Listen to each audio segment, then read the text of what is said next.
বললেন ইযা যুলজিলাতিল আরদু জিলজালাহা ওয়া আখরাজাতিল আরদু আসকালাহা ইযা রুজ্জাতিল আরদু রাজ্জাও ওয়া বুসাতিল জিবালু বাসসা।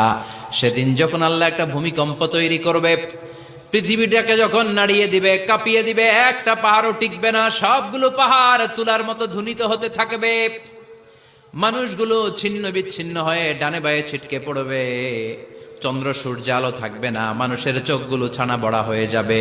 ফাইদা বারিকাল বাসারু ওয়া খাসাফাল কামারু ওয়া জুমিআশ শামসু ওয়াল কামারু ইয়াকুলুল ইনসানু আইনাল মাফার। চাঁদে আলো থাকবে না, সূর্যে আলো থাকবে না, প্রক্সিমা সেন্ট্রাইতে আলো থাকবে না, আলফা সেন্ট্রাই এ, আলফা সেন্ট্রাই বি,